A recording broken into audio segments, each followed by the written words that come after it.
আলোর উৎসবে সামিল গোটা দেশবাসী। এই আলোর উৎসব দীপাবলি বা দীপান্বিতা উৎসব অমাবস্যার অমানিসা কাটিয়ে সমস্ত অন্ধকার দূর করে দেয়। ছোট্ট প্রদীপ শুধু এটুকুই আলো দেয় তা নয়, অন্ধকার দূর করে তাই নয়, মনের সমস্ত কালিমা সব অশুভ শক্তি সরিয়ে দেওয়ার চেষ্টা করে। এই আলোর উৎসব আমাদের মনের কোণে যা কিছু খারাপ, যা কিছু অশুভ রয়েছে সব দূর করে শুভ শক্তির আগমন ঘটায়। কালী মহাকালের শক্তি মূর্তি, যাহা কিছু কালে ছিল, আছে এবং থাকিবে, সকলেই মহাকালেতে চিরবিদ্যমান। অনন্ত অতীত, অনন্ত ভবিষ্যৎ একটি নিত্য মূর্তির মধ্যে শাশ্বতভাবে বিরাজিত। সৃষ্টি ও ধ্বংস, প্রকাশ ও বিনাশ একই মহাশক্তির পরস্পর সাপেক্ষ বিবিধ বিকাশ। বীজ ধ্বংসে বৃক্ষের জন্ম, বাল্যের ধ্বংসে যৌবনের উদয়, মৃত্যুর মধ্য দিয়া অমৃতত্বের আস্বাদন। ভারতীয় ঋষিদের ইহা অপরেক্ষা অনুভূতির দিয়া বিষয় ধ্বংসের মধ্যে তাহারা অনুপম সৌন্দর্য দেখিয়াছেন, অপার করুণা প্রত্যক্ষ করিয়াছেন। সেই করুণাময়ী সৌন্দর্যময়ী ধ্বংসের মহাশক্তির বিগ্রহ মূর্তি কালিকা কেবল ধ্বংসের নয়, বিশ্বের সৃজন, পালন, বিনাশকারী যাবতীয় শক্তি কালিকাতে বিরাজিত।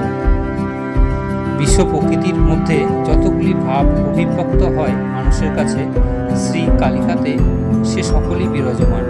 মহাপ্রকৃতির পরিপূর্ণ চিত্র কালিকা। এই স্বরূপ ভক্তের ধ্যান নেত্রে দর্শনীয়। কালীর হস্ত চারিখানে, দুই হাতে পালন করেন, দুই হাতে নিধন করেন। বাম দিকের খড়গ এবং মুন্ড ভীষণ ধ্বংসের চিহ্ন। দক্ষিণ দিকের দুই হস্তে বর ও অভয় মুদ্রায় পরম কল্যাণ প্রকটিত। এক হাতে আঘাত, আর এক হাতে সান্ত্বনা, এক হাতে ভীতি প্রদর্শন, অপর হাতে সন্তানকে কোলে ধারণ। এমন বিরুদ্ধতায় অপূর্ব সমন্বয়, সামগ্রিকভাবে পূর্ণ অভিব্যক্তি। সমগ্র প্রাকৃতিক শক্তির এমন পূর্ণতম প্রতীক সারা বিশ্বে কখনো দৃষ্ট হয়নি। দেবীর গলদেশে মুন্ডমালায় বিভূষিত। মুন্ড হইতেছে জ্ঞান ও শক্তির আধার। জ্ঞানরূপ মুন্ডমালায় মহাশক্তির কণ্ঠ বিভূষিত। মুন্ড সংখ্যা 50, ইহা 50টি সংস্কৃত বর্ণমালার প্রতীক। বর্ণমালা শব্দ ব্রহ্মের বহিরঙ্গ প্রকাশ। আর্য ঋষি শব্দ ব্রহ্ম এক মাস লোগোস ছুটিতে তত্ত্বের গভীর তলদেশে বিচরণ করত। মহাশক্তির রত্ন উদ্ধার করিয়াছেন। কালিকার কণ্ঠে নরমুণ্ড সুগভীর মন্ত্রশক্তির প্রতীক চিহ্ন। মায়ের পশ্চাতে আলুলায়িত কেশরাশি যেন একটি যবনিকা। পিছনটা ও মধ্যটা আমাদিগকে দেখিতে দেবেন না। জামেন চাভত কেশ, যমের শক্তি হইতে কেশ হইয়াছে। জীবনকে রহস্যময় করিয়া রাখিয়াছেন মৃত্যুর আবরণ দ্বারা। কোন বৈচিত্র্যময় জগতের চরম তত্ত্বকে রহস্যাবৃত করিয়া রাখিয়াছেন। কালিকা দেবীর অঙ্গবর্ণ কৃষ্ণ, সর্ববর্ণের বিলয়ভূমি কৃষ্ণই। অনন্ত অন্ধকারী কালীর যথার্থ রূপ। ঋগ্বেদে গাহিয়াছেন তম আশিস তমসা গূঢ়মগ্রে, আদিতে অন্ধকার গূঢ়ভাবে লুকায়িত ছিল, আদিতে ছিলেন বলিয়া তিনি তো আত্মাশক্তি। পেরোয় ধনত্রয়োদশী, ভূত চতুর্দশী, দীপাবলি, অমাবস্যা, গোটা কার্তিক মাস ধরেই আত্মা বা মৃত্যুর সঙ্গে সম্পর্কিত নানা পার্বণ। আমেরিকার হ্যালোইন আর ভারতের আকাশ প্রদীপ জ্বলা ভূত চতুর্দশীর ঝুপসি অন্ধকারে ডুবে যাওয়া দিগন্ত চরাচর। বাজির গন্ধকি গন্ধে ভরপুর হয় বাতাস। ফিরে যাবেন মৃতের আত্মারা পথ চিনে স্বর্গলোকের ঠিকানায়। তাদের শান্তি কামনাতেই সন্ধ্যাবেলায় বাড়ির আনাচে কানাচে দৌড়ে দৌড়ে জ্বলে ওঠে 14 প্রদীপ।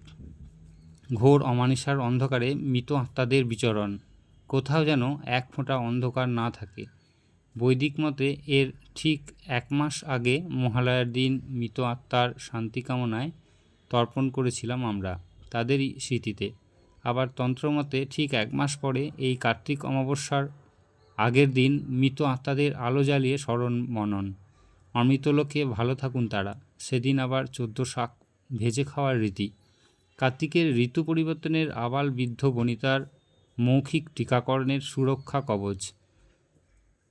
মা শোনাতেন আয়ুর্বেদের কথা। তবে অন্ধকারের সঙ্গে কালের দেবী কালীর সম্পর্ক বেশ রহস্যময়। পুরাণ কথায় দেবী কালী নাকি কার্তিক মাসের এই চতুর্দশীর রাতেই ভয়ানক অত্যাচারী অসুর বধ করেন বলেই তার পুজোয় এত ধুম। আর দীপাবলি সেই আলোর উৎসব, যেখানে আমরা সার্বিকভাবে অন্ধকার থেকে আলোর দিকে ক্রমশ প্রবেশ করি। কালী পুজো বা আলোর উৎসবের সেটাই পজিটিভ ভাইব। কালের দেবীর হাত ধরেই আমাদের অন্ধকার থেকে আলোতে, মৃত্যু থেকে অমৃতের দিকে, মন্দ থেকে ভালোর দিকে, অবিদ্যা বা অজ্ঞানতা থেকে জ্ঞান এবং বাস্তবতার দিকে যাওয়া। দীপান্বিতা বা দীপাবলিকে কেন্দ্র করেই নতুন পোশাক, সুখাদ্য আর উপহার আদান প্রদান, অশুভ শক্তির বিনাশ আর শুভ শক্তির বর্ণোৎসব মোদ্দাকথা। ধনাগমের জন্যই ধনতেরাস ও লক্ষ্মী গণেশের পুজো, মূল শ্রীবৃদ্ধি ও উন্নতি। আলোয় আলোয় সব ঘুচে যাক, মুছিয়ে দে মা মনের কালি। আমাদের কৃষিপ্রধান দেশে আশ্বিন কার্তিক মাসে ফসল কাটার সময় লক্ষ্মী পুজো প্রাসঙ্গিক। সুকুমার ভট্টাচার্যের মতে লক্ষ্মীর অপর নাম শ্রী, যা এসেছে লাতিন সেরেস থেকে। সেই সেরেস এবার শস্যের দেবী, তাই এ সময় শস্যদেবীর উপাসনা। তাই বুঝি পশ্চিমবাংলার ঘটিদের এবং কালীঘাটের মন্দিরেও কালী পুজোর পাশাপাশি সেদিন লক্ষ্মী পুজো হয়। কার্তিক লক্ষ্মী দীপান্বিতা, সংসারের শ্রীবৃদ্ধির আশায় লক্ষ্মী, নারায়ণ আর ধনপতি কুবেরের পুজোয় পিটুলি বাটা দিয়ে আমার মা তার নিপুণ হাতে গড়েন মূর্তি। কলার পেটোতে সেই পুতুল তিনটি পুজো হয় ওই দিন। আর একটি কলার পেটোতে মাথা থেকে আঁচড়ানো চুলের নুড়ি, একটু গোবর আর একটু ভাঙা মোমবাতি রেখে চাটাই পিটিয়ে মোমবাতি জেলে অলক্ষ্মী, অজ্ঞানতা বা অবিদ্যাকে বাড়ির বাইরে বের করে পুজো হলো ভূত প্রেত অশরীরী আত্মা জাতীয় অলক্ষ্মী বা নেগেটিভ শক্তি ঘর থেকে বিদায়ের রীতি। অশুভ শক্তির বিনাশে শুভ শক্তিকে শ্রীকে বরণ করে নেওয়া হয় ওই 3 পুতুলের প্রাণ প্রতিষ্ঠার মাধ্যমে। দীপান্বিতার ভোগে ধপধপে সাদা ঘিয়ের লুচি আর সদ্য ওঠা ফুলকপির ডালনার ঘ্রাণ আসে আজও। এই ভোগের চাটনিও অন্য কোথাও খায়নি।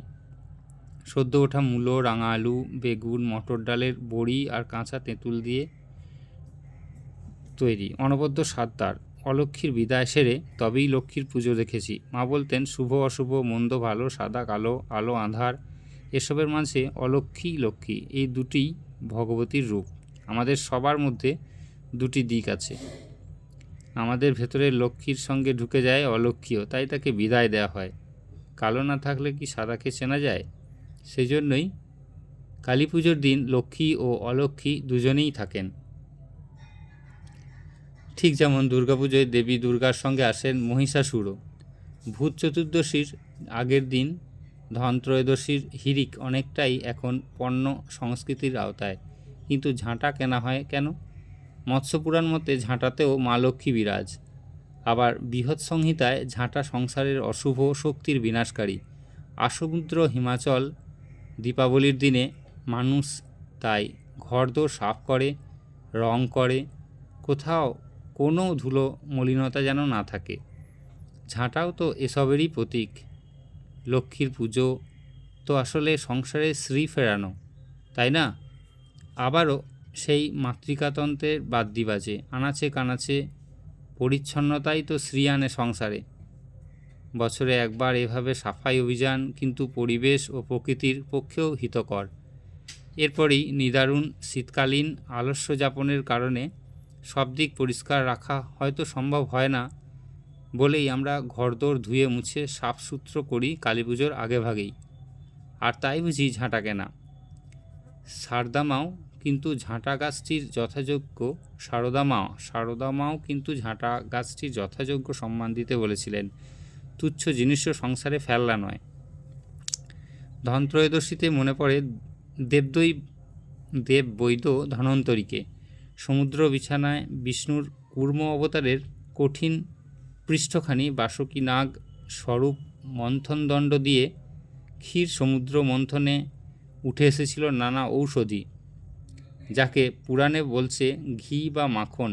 আর তারপরই লক্ষ্মী, ঐরাবত, উচ্চৈঃশ্রাব, বৈচিত্র্যময় মণিমাণিক্য, পারিজাত নামক স্বর্গের নান্দনিক পুষ্পবৃক্ষ, আর সবশেষে 14টি বিশেষ রত্নের সঙ্গে ছিল অমোঘ অমৃত কলস। হাতে এই দেববৈদ্য। অসুররা তা ছিনিয়ে নেওয়ার চেষ্টা করলেও দেবতারা তাদের অর্ধেক দিলেন। তা আছে অগ্নিপুরাণে। তবে এই ক্ষীরোদসাগর মন্থনের ফলে স্বর্গের বৈদ্য ধন্বন্তরী সুশ্রুত নামে তার শিষ্যকে অষ্টাঙ্গ আয়ুর্বেদ উপদেশ দিয়েছিলেন। আয়ুর্বেদ ধন্য ভারতের এই ধন্বন্তরী সুশ্রুত আর অমৃতের ঔষধি গুণ একযোগে উচ্চারিত হলেই মনে পড়ে আমাদের অসুখ নিরাময়ে ডাক্তারদের উদ্দেশ্যে ধন্বন্তরী বিশেষণ প্রয়োগ। তাই বুঝি জাতীয় আয়ুর্বেদ দিবস ধন্বন্তরী জয়ন্তী। সবশেষে বাসুকীরাজের সহস্র ফণা রূপ ছত্র মাথায় উঠে এসেছিলেন সমুদ্রের ক্ষীরসাগর থেকে মহালক্ষ্মী ভূদেবী। তাই তো ধনলক্ষ্মীর উপাসনা। এই অমৃতকুম্ভের জন্যই দেবাসুরের যাবতীয় দ্বন্দ্ব। অমৃত সেই সঞ্জীবনী সুধা যা পান করে দেবতারা অমরত্ব লাভ করলেন। অমৃতের স্বার্থে দেব দানবের সন্ধি বা আর্য অনার্যের সমঝোতা, আজকের ভাষায় যেটা শত্রু মিত্রের সেটিং, যা এই সাগর মন্থনের স্ট্র্যাটেজিকে বেশ ভাবায় বই কি। মানে তুমিও নাও আমাকেও দাও, সাপ ও নেউলের সঙ্গে সাময়িক সমঝোতা, বৃহত্তর স্বার্থে ক্ষুদ্র স্বার্থ বিসর্জন। কালী পুজোর বাজির গন্ধ নাকে এলেই মনে পড়ে ভাইয়ের লাগাতার ক্যাপ, বন্দুক ফাটানোর শব্দে পাগল পাগল অবস্থা, আর বড়বাজার থেকে বাবার বাজি কিনে আনা, তুবড়ি রং মশাল বানিয়ে রোদ্দে দেওয়া। ছোটোবেলায় সে বিখ্যাত হরেক রকম বাজি ও বারুদের কারখানা, টাং টুইস্টার মনে পড়ে আপনাদের? বাবা বলতেন, আগে বলো ঠিক করে, তবে বাজি পাবে। আর কালী পুজোর পরদিন ভাঙা মোমবাতির টুকরো ছাদের আলসে থেকে কুড়িয়ে এনে মহা উৎসাহে তা পেঁপের ফাঁপা ডালে ভরে মোমবাতি বানানোর নেশায় মেতে উঠতাম মায়ের সঙ্গে। এখন মহাকালের নিয়ন্ত্রক মহাকালী দুনিয়ার সব কালো রঙের সমষ্টি শুষে নিয়ে আসেন বটে, কিন্তু চারিদিকে পাপের আধার, নেই কোথাও আলো। প্রলয়কালে সব রং নিজের মধ্যে বিলীন করে দিয়েই তিনি কালী হয়েছিলেন। আর এই দিগ্বসনা শক্তিকে ঢাকবে কোন বস্ত্র? পঞ্চভূত জুড়ে যিনি বিরাজমানা, তাকে ঢাকার সাধ্য নেই কোনো বস্ত্রের। অনন্ত স্বরূপা আবরণ থেকে আভরণ সবেরই মধ্যেই বিরাজমান তিনি। বাইরে থেকে শাড়ি জড়ানো দেবীমূর্তির রূপটি আমাদের কল্পনাপ্রসূত।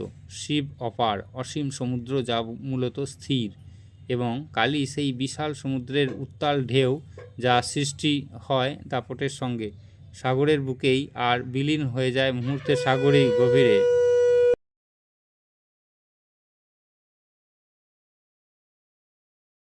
তাই কালী হোক বা লক্ষ্মী, আলোর উৎসবে সবখানেই মাতৃকাতন্ত্রের ভেড়ি বেজে ওঠে। নারী শক্তির হাত ধরেই অন্ধকার থেকে আলোর দিকে প্রবেশ। আলোর উৎসব দীপান্বিতা বা দীপাবলি বা দেওয়ালিকে ঘিরে নতুন পোশাক, সুখাদ্য আর উপহার আদান প্রদান অব্যাহত থাক। সর্বত্রই অশুভ শক্তির বিনাশ আর শুভ শক্তির বরণ উৎসব হোক কালী পুজোর আলোয় আলোয়।